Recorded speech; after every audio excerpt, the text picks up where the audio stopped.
اعوذ باللہ من الشیطان الرجیم بسم اللہ الرحمن الرحیم یا ایہا الذین آمنوا اذکروا اللہ ذکرا کثیرا وسبحوہ بکرۃ واصیلا۔ میرے بھائیو، ذکر صرف جو ہیں یہ ہم جو آج جمع ہو جاتے ہیں یہی صرف ذکر نہیں کرنا ہے، ہمیں روزانہ اپنے گھروں پہ ذکر کرنا ہے۔ یہ تو اس لیے ہفتے میں ایک مرتبہ جمع ہو جاتے ہیں کہ ذرا آپس میں مل کر کے ایک دوسرے کی بیٹری چارج ہو جائیں، ساتھ میں مل کر کے کچھ دین کی بات ہو جائیں، کچھ دعا ہو جائیں، کچھ اللہ کو یاد کر لیں، ورنہ ذکر تو روزانہ کرنا ہے۔ اللہ تعالیٰ قرآن میں فرماتے ہیں، اے ایمان والو اللہ کو خوب یاد کرو، یا ایھا الذین آمنوا اذکروا اللہ ذکرا کثیرا، خوب یاد کرو اللہ کو۔ دیکھو، ایک جسم ہے، ایک روح ہے ہماری۔ یہ جسم یہ انسان نہیں ہے، خوب یاد رکھے، یہ انسان نہیں ہے۔ اگر یہ انسان ہوتا تو جب اس میں سے روح نکل جاتی ہے تو اس کو کیوں زمین میں دبا دیتے ہیں؟ 2-4 دن ہو جاتے ہیں بدبو آنے لگتی ہے۔ حدیث شریف میں ہے، جب قبر میں رکھا جاتا ہے سب سے پہلے انسان کا پیٹ پھٹ جاتا ہے۔ نبی اکرم صلی اللہ علیہ وسلم فرماتے ہیں سب سے پہلے انسان کا پیٹ پھٹ جاتا ہے۔ اگر کولڈ روم میں نہ رکھا جائے تو ایک دن میں بدبو آنا شروع ہو جائے گا۔ معلوم ہوتا ہے یہ جسم جو ہے وہ انسان نہیں ہے، اندر میں جو روح ہے وہ ہے انسان۔ اور یہ بھی خوب یاد رکھو، جیسے جسم کی غذا ہے کھانا پینا پانی، اسی طرح روح کی بھی غذا ہے، اور وہ روح کی غذا کیا ہے؟ اللہ کا ذکر۔ اللہ کا ذکر یہ روح کی غذا ہے۔ دنیا کا دستور ہے، ایک عمر ہو جانے کے بعد ڈاکٹر ہم کو کہتے ہیں وٹامن لو، وٹامن کی ٹیبلیٹس لو، فلاں چیز لو، فلاں چیز لو، فلاں چیز لو۔ اب عمر آپ کی ہو چکی ہے، اس عمر کے اندر آپ کو یہ دوائی یہ دوائی، اس جسم کے لیے وٹامن اور نہ معلوم کیسی کیسی دوائیں اور کھانا ہم کھاتے ہیں تاکہ جسم باقی رہے اور یہ جسم بیماریوں کو نہ آنے دے۔ اگر ان دواؤں کو نہیں لیں گے، غذا نہیں کھائیں گے تو بیماری آ جائے گی۔ اسی طرح ہمارے روح کی بھی غذا ہے، اگر اس غذا کو نہیں لیں گے تو ہماری روح معاصی اور گناہ کو دفاع نہیں کر سکے گی۔ اسی لیے آپ دیکھ لیں، جو انسان اللہ کے ذکر کا عادی ہوتا ہے، ذکر صرف یہی نہیں ہے، ذکر نماز بھی ہے، ذکر اللہ اللہ کرنا بھی ہے، ذکر قرآن پڑھنا بھی ہے۔ افضل الذکر کلام اللہ، سب سے افضل ذکر اللہ کا قرآن ہے۔ بعضوں کو ایسا شوق قرآن کریم کا ہوتا ہے کہ سال میں 360 قرآن پورا کرتے ہیں۔ ایسے بھی شوق والے ہیں کہ 360 قرآن پورے کرتے ہیں۔ حضرت امام شافعی رحمۃ اللہ علیہ کے باب میں لکھا ہے کہ مکے سے مدینے جا رہے تھے اور آندھی چلی۔ اس زمانے میں تو لوگ کیمل اور اونٹوں پہ سفر کرتے تھے، تو آندھی چلی تو تیز سین اور مٹی اور ریت اڑنے لگا، تو راستے میں قیام کر لیا۔ 15 دن قیام کیا، 15 دن میں 15 قرآن ختم فرما دیے۔ کیسے شوق والے تھے، ان کو کیسا شوق تھا، قرآن کا شوق۔ تو اللہ قرآن کریم کی تلاوت بھی ذکر ہے، اللہ اللہ کرنا بھی ذکر ہے، نماز پڑھنا بھی ذکر ہے، یہ سب ذکر ہے۔ جب یہ ذکر ہم کرتے رہیں گے تو ہماری روح کو غذا ملے گی، اور جب غذا ملے گی تو حال کیا ہوگا؟ پھر وہ گناہوں کو دفع کرے گی ہماری روح۔ پھر غیبت کی مجلس ہوگی تو اندر سے روح کہے گی اٹھ جا، یہ تیری جگہ نہیں ہے۔ پھر آنکھیں غلط دیکھنے چلے گی تو اندر سے روح کہے گی مت دیکھ، اللہ تعالیٰ ناراض ہو رہا ہے۔ اسی لیے ترمذی شریف کی روایت ہے، نبی اکرم صلی اللہ تعالیٰ علیہ وسلم فرماتے ہیں کہ تم فی الرخاء، تم سہولت، خوشحالی اور اچھے ایام میں اللہ کو یاد کرو، اللہ تعالیٰ تمہیں شدت میں یاد کرے گا، تمہارے حالات میں، تمہاری بیماریوں میں، تمہارے مصائب میں، تمہاری تکلیفوں میں اللہ تمہیں یاد کرے گا۔ اور سنو، شارحین ترمذی نے تو اس حدیث شریف پر یہاں تک لکھا ہے، حدیث شریف کی شرح کرتے ہوئے ترمذی شریف کے جو شارح ہیں انہوں نے تو یہاں تک لکھا ہے، تم دنیا میں اللہ کو یاد کرو، قیامت کی مصیبتوں میں اللہ تمہیں یاد کرے گا۔ اللہ اکبر، ہم دنیا میں اللہ کو تھوڑا بہت یاد کر لیں، اللہ تعالیٰ قیامت میں ہم کو یاد کرے گا۔ تو مصائب میں یاد کرو، خوشیوں میں یاد کرو، وہ مصائب میں یاد کرے گا۔ علامہ ابو عثمان حارانی رحمۃ اللہ علیہ، ایک تو ہارونی رحمۃ اللہ علیہ اور ایک حارانی رحمۃ اللہ علیہ، فرماتے ہیں کہ اللہ مجھ کو یاد کرتا ہے، اس کا مجھ کو پتہ چلتا ہے۔ عجیب و غریب بات فرماتے، اللہ مجھ کو یاد کرتا ہے، اس کا مجھ کو پتہ چلتا ہے۔ فرمایا کیسے؟ فرمایا جب میں ذکر شروع کرتا ہوں تو اس کا مطلب وہ وہاں سے یاد کر رہا ہے۔ اور آیت پڑھی فَاذْكُرُونِي أَذْكُرْكُمْ، تم مجھے یاد کرو میں تمہیں یاد کروں گا۔ ظاہر سی بات ہے کہ میں یہاں سے یاد کر رہا ہوں، وہ وہاں سے یاد کر رہا ہے۔ یہ دلیل ہے، میرا ذکر کرنا اس بات کی دلیل ہے کہ اللہ مجھ کو یاد کر رہا ہے۔ اور کتنی بڑی چیز ہے کہ ساری کائنات کا مالک ہمیں یاد کرے، وہ رب ہم کو یاد کرے، ہماری تو اس کے سامنے حیثیت کیا ہے؟ ہم پیشاب کرنے والے، لیٹرین کرنے والے، گندگی کے پیکر، بھوک کے محتاج، کھانے کے محتاج، پانی کے محتاج، قدم قدم پہ محتاج، درد سر ہو جائیں تو پریشان، پیشاب کے 2 قطرے بند ہو جائیں تو پریشان۔ اور ایسے چھوٹے سے بندے کو ساری کائنات کا مالک، خالق، پالنہار، جس نے انبیاء کو پیدا کیا، آسمانوں کو بنایا، زمینوں کو بنایا، ستاروں کو بنایا، آفتاب کو بنایا، چاند کو بنایا، ساری کائنات کو بنانے والا، وہ مجھے اور آپ کو یاد کرے۔ فَاذْكُرُونِي أَذْكُرْكُمْ، تم مجھے یاد کرو میں تمہیں یاد کروں گا۔ اب اللہ کو یاد کیسے کریں گے ہم؟ کیسے یاد کریں گے؟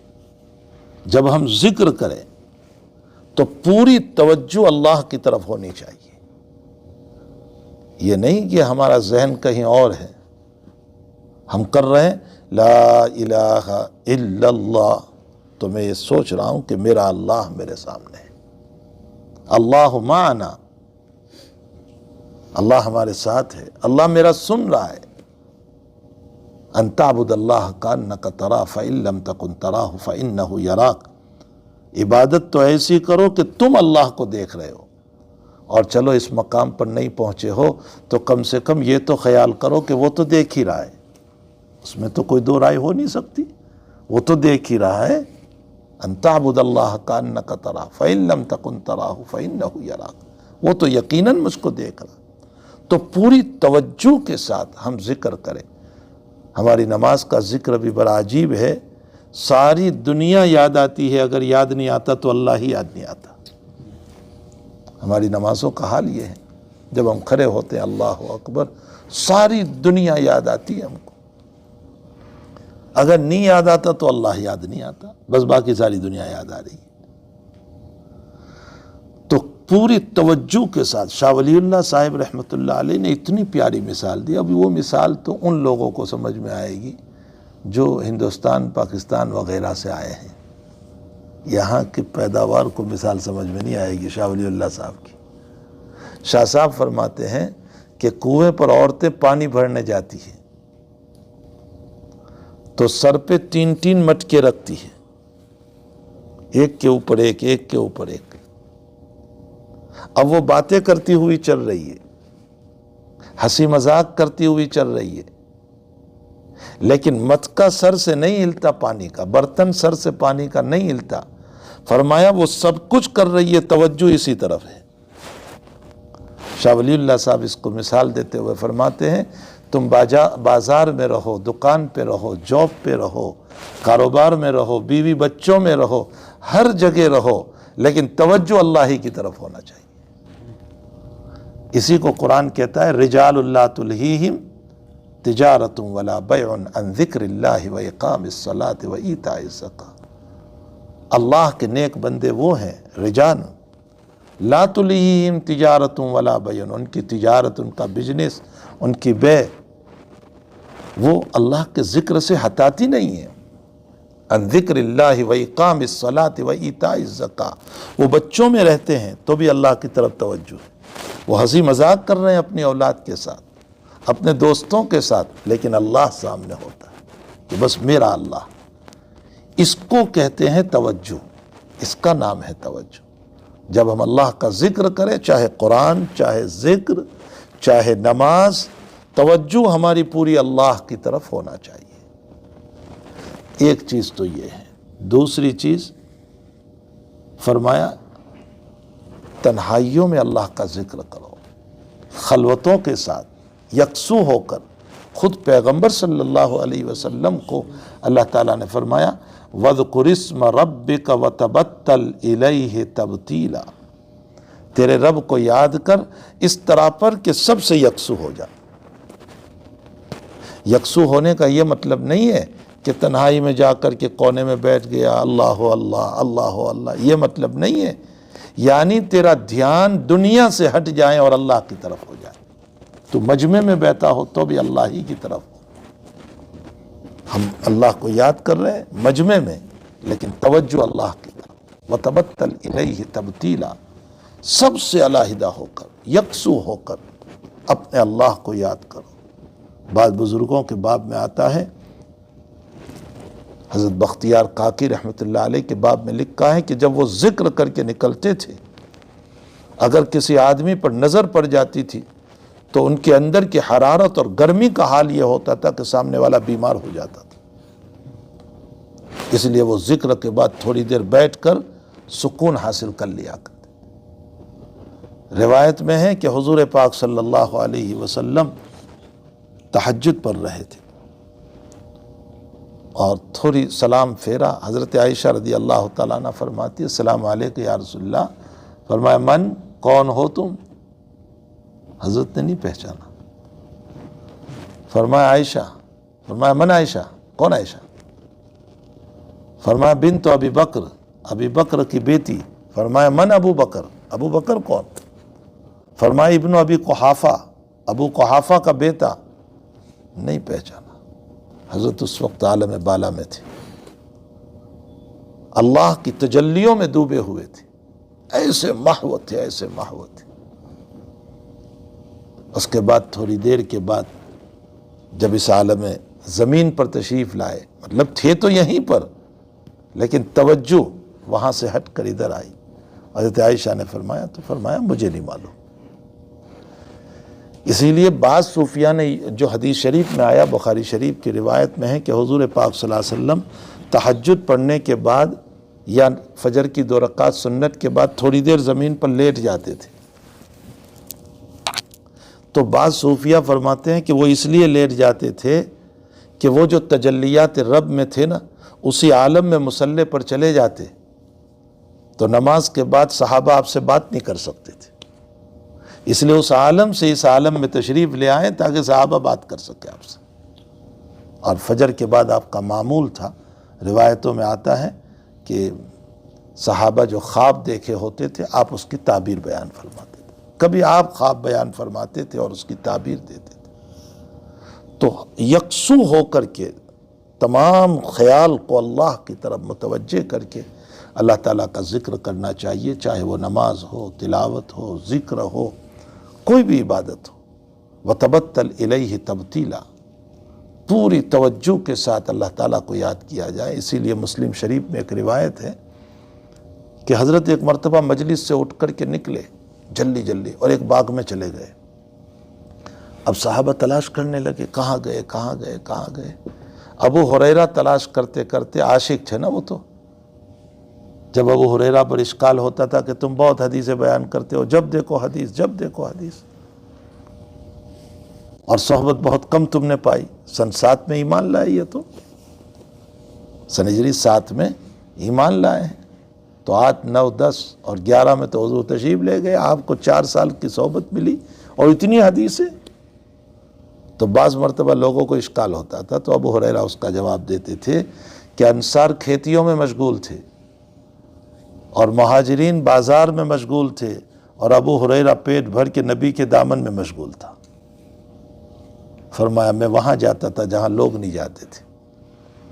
تو تلاش کرتے ہوئے پہنچے تو ان کو پتہ چلا کہ اس باغ میں ہے آپ صلی اللہ علیہ وسلم. انسان جب جلدی میں ہوتا ہے نا تو راستہ نہیں ملتا، گھبرایا ہوا ہو تو راستہ نہیں ملتا ہے. فرمایا کہ پانی جانے کی نالی تھی، میں اس میں سے ثعلب کی طرح، لومڑی کی طرح، کیا بولتے ہیں لومڑی کو؟ فوکس کی طرح سکر کر میں اندر چلا گیا. حضرت کے پاس گیا، السلام علیکم یا رسول اللہ. فرمایا کون؟ فرمایا ابو ہریرہ.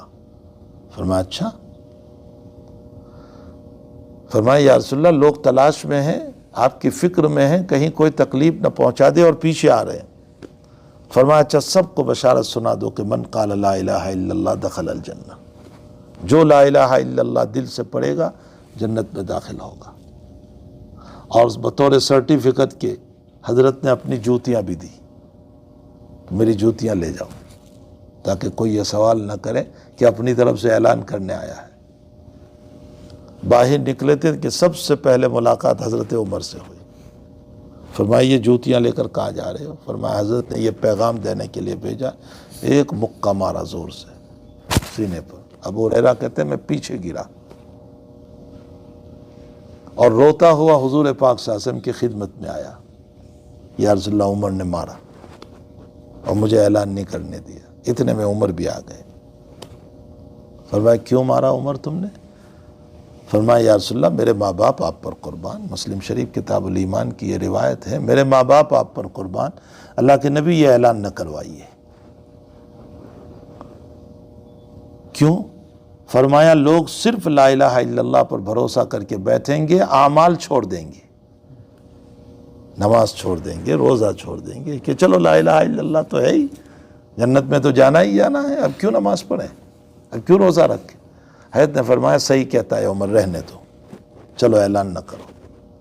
سوال یہ ہوتا ہے کہ عمر کے ذہن میں جب یہ بات آئی تو نبی علیہ السلام کے ذہن میں کیوں بات نہیں آئی تھی؟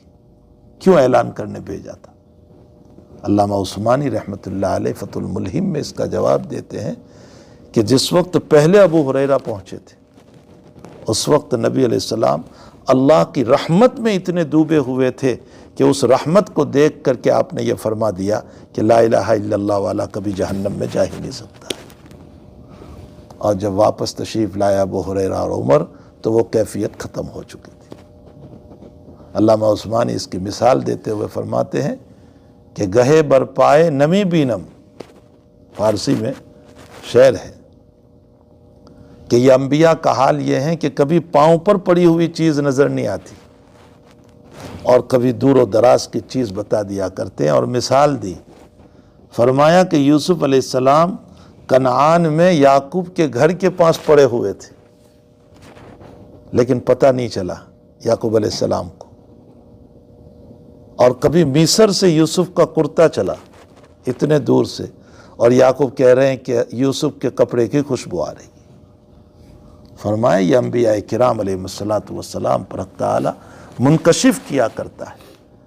تو کبھی وہ شان رحمت ہے نبی اکرم صلی اللہ علیہ وسلم اور کبھی یہ شان ہے.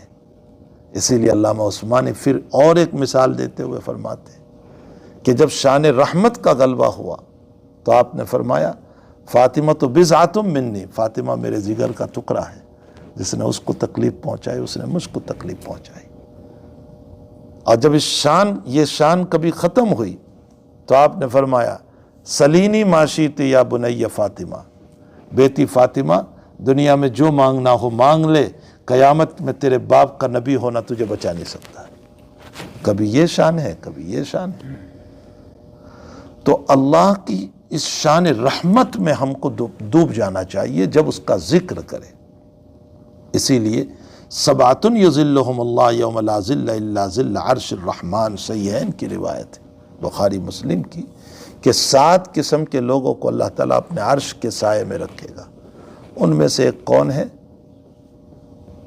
من ذکر اللہ خالیا ففاضت عیناہ، جس نے تنہائیوں میں بیٹھ کر اپنے اللہ کو یاد کیا تو آنکھوں سے آنسو آ گئے۔ اللہ اس کا کیا بدلہ دے گا؟ فرمایا قیامت میں اپنے عرش کے سائے میں رکھوں گا۔ اب سوال یہ پیدا ہوتا ہے کہ ذکر میں اللہ کے ذکر پر رونا کیسے آئے؟ ففاضت عیناہ کیسے ہوگا؟ فرمایا جب ذکر کرو اور کہہ رہے اللہ اللہ اللہ اللہ، تو یاد کرو کہ اللہ یہ زبان بھی تیری دی ہوئی ہے، نہ چاہے تو میں نہیں بول سکتا، یہ کان تیرے دیے ہوئے ہیں، یہ پیٹ تیرا دیا ہوا ہے، یہ ہاتھ تیرے دیے ہوئے ہیں، یہ وجود سارا تیرا دیا ہوا ہے۔ اے اللہ میں چل کر آیا تیرے قوت کی بدولت، ورنہ میں چل نہیں سکتا تھا، میں آ نہیں سکتا تھا۔ جب ان نعمتوں کو یاد کر کے کہیں گے اللہ اللہ، تو اب یقیناً آنکھوں سے آنسو بہہ جائیں گے۔ ذکر اللہ خالیا ففاضت عیناہ، اس کی آنکھوں سے آنسو بہہ پڑے۔ تو میرے بھائیو، اللہ کا ذکر بہت بڑی چیز ہے، بہت بڑی چیز ہے۔ دلوں کا سکون جو ہے وہ اسی سے ملے گا۔ دلوں کا سکون، الا بذکر اللہ تطمئن القلوب، دلوں کا سکون اللہ کی یادوں سے ملتا ہے۔ خوب اللہ کا ذکر کرو، تلاوت قرآن کرو، اور یہ ذکر صرف یہ نہیں کہ ہم جمعرات کو اللہ کا ذکر کریں، روزانہ جہاں موقع مل جائے، مسجد میں، گھر میں 100 مرتبہ لا الہ الا اللہ، 100 مرتبہ الا اللہ، 100 مرتبہ اللہ اللہ، 100 مرتبہ اللہ۔ ایک وقت مقرر کر لو، صبح کریں گے، شام کریں گے، رات میں کریں گے، اور اس وقت میں روزانہ ذکر کی پابندی کر لو۔ بعض لوگ کہتے ہیں نفل ہے، شیطان اسی طرح فرض چھڑاتا ہے، آج نفل چھڑائے گا، کل سنت چھڑائے گا، پرسوں واجب چھڑائے گا، چند دنوں کے بعد فرض چھڑائے گا، آگے علامہ راضی فرماتے ہیں موت سے پہلے ایمان بھی ختم کر دے گا۔ وہ اسی طرح ایمان کے ختم کی طرف لے جاتا، ایک دم سے نہیں لے جاتا۔ وہ پہلے نفل کی اہمیت ختم کرتا ہے، پھر سنت کی اہمیت ختم کرتا ہے، پھر واجب کی اہمیت ختم کرتا ہے، پھر فرض کی اہمیت ختم کرتا ہے، اور اس کے بعد ایمان کی اہمیت بھی دلوں سے نکل جاتی ہے۔ اس لیے اللہ کے ذکر کو پابندی کے ساتھ اپنے گھروں پر بھی کرنا چاہیے، اس کو یاد کرتے رہنا چاہیے، اس سے دلوں کا سکون ملتا ہے۔ آدمی دو طرح کے ہوتے ہیں، ساتھ میں بیٹھنے والے، رہنے والے، چلنے پھرنے والے، کاروبار کرنے والے، مارکیٹ میں دو طرح کے آدمی ہوتے ہیں، لیکن ایک وہ ہے جو معاصی اور گناہ سے بچتا ہے۔ یہ کون ہے؟ جس نے اپنے روح کو ذکر کی تونک پلائی، ذکر کی ویٹامن کی دوائیں دی ہے۔ اور ایک وہ جو معاصی سے بچ نہیں رہا ہے، اس کا ڈیفینس اس لیے نہیں ہو رہا ہے گناہوں سے کہ اس نے ذکر کی تونک نہیں پی، اللہ کو یاد نہیں کیا، نمازوں کی پابندی نہیں کی، تلاوت قرآن کا اہتمام نہیں رہا۔ اس کی بنیاد پر اس کا یہ حال ہے۔ اس لیے میرے بھائیو، یہ خوب یاد رکھے، یا ایھا الذین آمنوا اذکروا اللہ ذکرا کثیرا، اور یہ بھی یاد رکھے ابو عثمان رحمۃ اللہ علیہ کا قول کہ اللہ مجھ کو یاد کرتا ہے، جب میں اللہ کو یاد کرتا ہوں تو مجھے پتہ چلتا ہے کہ وہ مجھ کو یاد کر رہا ہے۔ اگر وہ مجھے یاد کرنے والا نہ ہوتا تو مجھے ذکر کی توفیق نہ دیتا۔ یہ توفیق ملنا اس بات کی دلیل ہے کہ وہ مجھ کو یاد کر رہا ہے۔ فاذکرونی اذکرکم واشکروا لی ولا تکفرون۔ اللہ تعالیٰ پھر یہ بھی نہیں کہ وہاں بیٹھے ہیں تو ہم، قرآن کریم میں اللہ تعالیٰ نے فرمایا الذین یذکرون اللہ قیاما وقعودا وعلی جنوبہم ویتفکرون فی خلق السماوات والارض ربنا ما خلقت ھذا باطلا سبحانک فقنا عذاب النار۔ کون ہے؟ کون وہ اللہ کے نیک بندے ہیں؟ کون وہ عقل مند ہے؟ ہم کس کو عقل مند کہتے ہیں؟ دولت بہت ہو، پیسے بہت ہو، مکان بڑا شاندار ہو، گاڑی بڑی اچھی ہو اس کے پاس، ہم اس کو کہتے ہیں عقل مند۔ اور قرآن اور اللہ کس کو عقل مند کہتا ہے؟ اللہ تعالیٰ اس کو کہتا ہے کہ جو اللہ کو یاد کرتے ہیں، کھڑے کھڑے، موقع ملا نماز میں اللہ کو یاد کر رہے ہیں، وقعودا، بیٹھے بیٹھے، لیتے لیتے، رات میں بستر پر پہنچے ہیں، میرے نبی نے کہا ہے کہ جو سورہ بقرہ کی آخری 2 آیتوں کو پڑھ لے گا رات میں سوتے ہوئے، صبح تک فرشتے اس کی حفاظت کرتے ہیں. ہم نے رات میں آمن الرسول سے دو آیت پڑھ لی. وقعودا، میرے نبی نے کہا اللہم بسمک اموت واحیا. میرے نبی نے کہا اللہم انی وجہت وجہی الیک وفوضت امری الیک والجأت ظہری الیک لا ملجأ ولا منجأ منک الا الیک آمنت بکتابک الذی انزلت وبنبیک الذی ارسلت. بستر پر لیتے ہوئے پڑھ لو. جب آنکھ کھلے جو زبان پر ذکر آ جائے کر لو. اللہ، او ماں او ابا نہیں، جب آنکھ کھلے اللہ. حدیث شریف میں ہے کہ جب آنکھ کھلے اس رب کا جو نام آ جائے وہ پڑھ لو. یہ ہے وقعودا. وعلی جنوبہم، ان کے پہلوؤں پر، ان کے کروتوں کے بدلنے پر اللہ کے نام ہے. اور وہ سوچتے بھی ہیں تو ان کا سوچنا دنیا کے لیے نہیں، وہ یہ سوچتے ہیں کہ دنیا کی کوئی چیز بیکار اللہ نے پیدا نہیں کی. کوئی چیز بیکار نہیں. بیکار وہ کرتا ہے جو فضول خرچی کرنے والا ہوتا ہے. اللہ اسراف سے پاک ہے. وہ اسراف نہیں کرتا، وہ تبذیر نہیں کرتا. اس نے کوئی چیز، حیات الحیوان پڑھ لینا، یا اپنے علاقے میں جو علماء ہو ان سے کہنا کہ ذرا حیات الحیوان ہم کو سناؤ. اس میں کیا کیا جانوروں کے حالات لکھے، کیسے کیسے جانوروں کے. ایک لکھا ہے ایک واقعہ علامہ دمیری رحمۃ اللہ علیہ نے کہ میں اور میرا ساتھی جنگل میں گئے تو ایک کیٹ اور بلی کی طرح ایک جانور آ رہا تھا آنکھیں بند کر کے. تو اس سے سارے جانور بھاگ رہے تھے، لائن بھی بھاگ رہا تھا. اتنے چھوٹے جانور سے بھاگ رہے تھے. تو میں درخت پر چڑھ گیا اور میرا ساتھی بہادر بن کر کے سامنے کھڑا رہا کہ اتنا چھوٹا سا تو ہے، کیا کرے گا یہ. لیکن وہ میرے ساتھی کے قریب آیا، اس نے آنکھیں کھولی. وہ آنکھیں بند کر کے چلتا ہے. اس نے یوں آنکھیں کھولی اور جیسے ہی میرے ساتھی کو دیکھا وہ بے ہوش ہو کر کے مر گیا. یہ حیات الحیوان میں واقعہ لکھا. فرمایا معلوم ہوتا ہے اللہ تعالیٰ نے اس کی آنکھوں میں زہر رکھا ہے اور اس زہر سے ہلاک ہو جاتے ہیں، اسی لیے جانور بھاگتے ہیں. آخر اس میں کیا حکمت ہے اللہ تعالیٰ کی کہ اس جانور کی آنکھ میں زہر رکھ دیا. حیات الحیوان میں علامہ لکھتے ہیں بہت سی مرتبہ بعض لوگوں کی حفاظت کے لیے ایسے جانوروں کی ضرورت پڑتی ہے تاکہ وہ حفاظت کرے. ایسے کئی واقعات. علامہ دمیری سے پوچھا گیا کہ پگ کو کیوں پیدا کیا اللہ نے، اس میں کون سی ایسی خوبی ہے، سور کو، خنزیر کو کیوں پیدا کیا. فرمایا خنزیر کی ایک بہترین صفت ہے اور وہ صفت یہ ہے کہ یہ صبح جلدی بیدار ہو جاتا ہے اور اپنے رزق کی تلاش میں نکل جاتا ہے. فرمایا انسان کو کہا گیا کہ صبح کا سونا تیرے رزق میں خلل ڈالتا ہے، اس لیے تو جلدی بیدار ہو جا، نماز پڑھ کر کے اپنے رزق کی تلاش میں نکل. اس بات کا سبق پرانا تھا جو پک میں رکھا ہے. ما خلقت ھذا باطلا، اللہ نے دنیا کی کوئی چیز کو بیکار پیدا نہیں کیا. ربنا ما خلقت ھذا باطلا سبحانک فقنا عذاب النار. تو میرے بھائیو بہرحال یا ایھا الذین آمنوا اذکروا اللہ ذکرا کثیرا، خوب ذکر اللہ کا چلتے پھرتے اٹھتے بیٹھتے. ہماری زبان اللہ کے ذکر سے تر رہنی چاہیے. غیبتوں سے، واٹس ایپ پر ہر وقت رہنے سے، یا برائیوں میں لگے رہنے سے، یا دنیا بھر کی باتیں کرنے سے کچھ حاصل نہیں ہوگا. لیکن ایک مرتبہ لکھا ہے کتابوں میں کہ قیامت کے دن جنت میں جانے والے کو کوئی غم نہیں ہوگا. کوئی غم نہیں. جنت تو غم کی جگہ ہی نہیں ہے، وہاں غم کا کوئی سوال نہیں. لیکن ایک غم ضرور ہوگا. وہ کیا ہے؟ فرمایا دنیا میں جو وقت ضائع ہوا، بیکار ہوا، اس پر اس کو صدمہ ہوگا کہ کاش اس وقت میں بھی اللہ کو یاد کر لیتا تو اچھا ہوتا، تاکہ اس وقت جو جنت ملی ہے اللہ اس سے بھی اوپر جنت عطا فرما دے. تو اللہ تعالی ہم تمام کو خوب ذکر کی توفیق عطا فرمائے. اس لیے صرف ایک ہی دن ذکر نہ ہو، روزانہ اپنے ذکر کا معمول رکھیں، اپنے گھروں پر یا مسجد میں ایک طرف کو بیٹھ کر کے اور تلاوت قرآن کا، نمازوں کا اہتمام رکھیں. اللہ ہم تمام کو اس کی توفیق عطا فرمائے.